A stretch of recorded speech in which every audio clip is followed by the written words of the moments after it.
श्री शिवाय नमस्तुभ्यम। दोस्तों, आप सभी लोग जानते हैं कि 19 जून से गुप्त नवरात्रि शुरू हो रहे हैं और ये एक आषाढ़ माह की गुप्त नवरात्रि हैं। दोस्तों, ये पूरे 9 दिनों तक चलने वाले हैं, 19 जून से लेकर 27 जून तक। इन्हीं 9 दिनों के बीच में आने वाली है सोमवार की अष्टमी। इसीलिए दोस्तों ये वाली गुप्त नवरात्रि बहुत ही ज़्यादा विशेष हैं और महत्वपूर्ण हैं। तो इन गुप्त नवरात्रों में किए जाने वाले एक विशेष उपाय के बारे में हम आपको बताएंगे। साथ ही में दोस्तों हम आपको बताएंगे सोमवार की अष्टमी के दिन किए जाने वाला एक बहुत ही बड़ा विशेष उपाय। ये दोनों ही दिन बहुत ही खास हैं, यही पूरे 9 दिन ही बहुत ज़्यादा खास हैं। तो आपको करना क्या है इन गुप्त नवरात्रों में, यह जो हम आपको उपाय बता रहे हैं ये अपनी किसी भी मनोकामना के लिए कर सकते हैं और आपकी वह मनोकामना ज़रूर पूर्ण होगी। और यह उपाय आपको पूरे 9 दिनों तक करना है।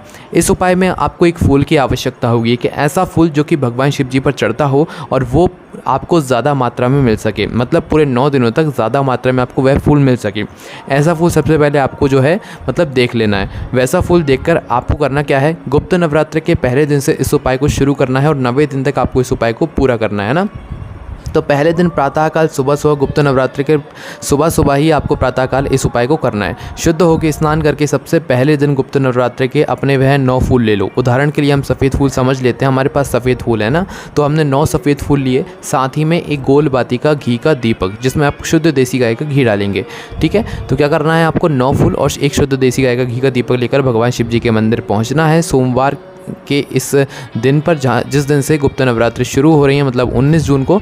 और भगवान शिव जी के मंदिर पहुंचकर सबसे पहले अपने वह 9 फूल भगवान शिव जी पर चढ़ाने हैं और भगवान शिव जी के सामने वह दीपक को जला देना है। आरती नहीं करना है, मात्र उस दीपक को जला देना है। वह दीपक आप आटे का बनाएंगे तो ज़्यादा अच्छा रहेगा, है ना।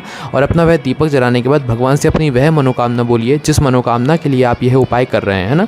पहले दिन ही मात्र आपको अपनी मनोकामना बोलनी है, उसके बाद नहीं बोलनी है। अब जैसे ही गुप्त नवरात्रि का दूसरा दिन आएगा तो यही फूल आपको 9 और बढ़ा लेने हैं। पहले दिन आपने 9 फूल चढ़ाए, दूसरे दिन जब आप 9 और बढ़ाएंगे तो 18 फूल हो जाएंगे। ठीक है, तो 18 फूल भी लेकर जाइए, साथ ही में एक गोलबाती का घी का दीपक भी लेकर जाइए। घी का दीपक आपको 9 दिनों तक रोज़ लेकर जाना है। ठीक है, बस जो फूल हैं वो 9 हर दिन आपको बढ़ाते जाने हैं। दूसरे दिन आपको अपने 18 फूल चढ़ाए और अपना वह घी का दीपक लगा दिया। तीसरा दिन जब आएगा तो आप 9 फूल और बढ़ा दो। जब 9 फूल और बढ़ाओगे तो आपके हो जाएंगे पूरे 27 फूल। तो 27 फूल इस तरीके से लेकर जाओ और एक घी का दीपक वहाँ पर जला कर आओ। इसी प्रकार से आपको पूरे 9 दिनों तक यह दीपक जलाने हैं ना। हर दिन 9 फूलों को बढ़ाते जाने हैं। और जैसे ही आपका 9वां दिन आएगा, जब आपका 9वां दिन पूरा आएगा तो उस दिन पूरे आपको 81 फूल चढ़ाने। कितने? 81 फूल चढ़ाने हैं। साथ ही में एक घी का दीपक भी लेकर जाना है। 81 फूल चढ़ाकर भगवान शिव जी के सामने वह घी का दीपक जलाकर भगवान से प्रार्थना करना कि भगवान शिव जी, हमने इस मनोकामना के लिए यह उपाय किया है, आप हमारी यह मनोकामना पूर्ण करो, है ना।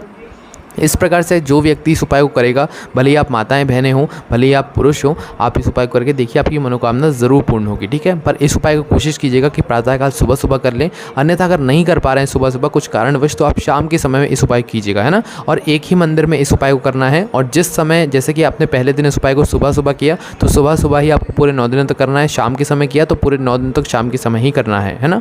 उसके बाद में दोस्तों एक बात का और ध्यान रखिएगा कि जो फूल आप मतलब पहले दिन ले रहे हैं, जिस फूल को आपने पहले दिन चुना है, वही फूल आपको पूरे 9 दिन तक मतलब उपाय में उपयोग करना है, 9 बढ़ाकर, है ना। इसलिए हमने आपको शुरू में ही बोल दिया, ज़्यादा मात्रा में जो फूल आपको मिले वही आप लोग इस्तेमाल कीजिएगा इस उपाय में, है ना।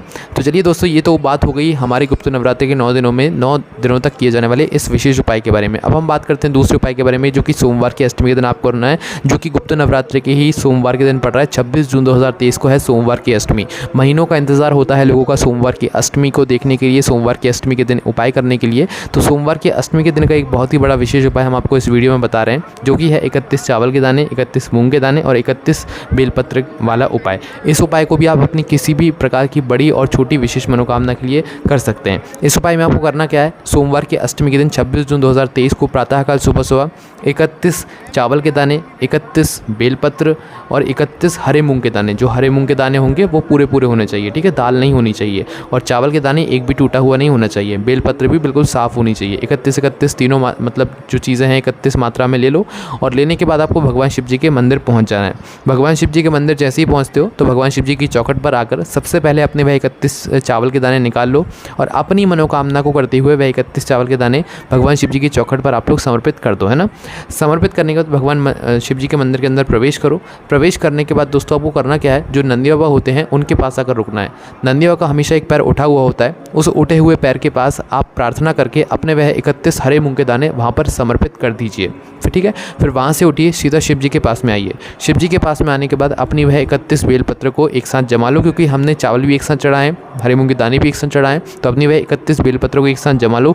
जमाने के बाद दोस्तों इन 31 बेलपत्र को आपको भगवान शिव जी की शिवलिंग के ऊपर माता अशोक सुंदरी का जो स्थान होता है, मतलब जो कि जलाधारी के बिल्कुल बीचों बीच जो स्थान होता है, वहाँ पर आपको यह 31 बेलपत्र आपको समर्पित कर देना है। समर्पित करने के बाद भगवान से प्रार्थना करना है कि हमारी यह मनोकामनाएं से आप पूर्ण करें, आपका आशीर्वाद हमें प्रदान करें। इस तरीके से आपको सोमवार की अष्टमी का यह उपाय ज़रूर करना है। दोनों ही उपाय हमने आपको बताएं, सभी दोनों ही मनोकामना पूर्ति के उपाय आप जरूर कीजिए, आपकी मनोकामना ज़रूर पूर्ण होगी। आपको कोई भी समस्या आती कमेंट करके आप हमसे पूछ सकते हैं। ओम नमः शिवाय, जय भोले बाबा, श्री शिवाय नमस्तुभ्यम।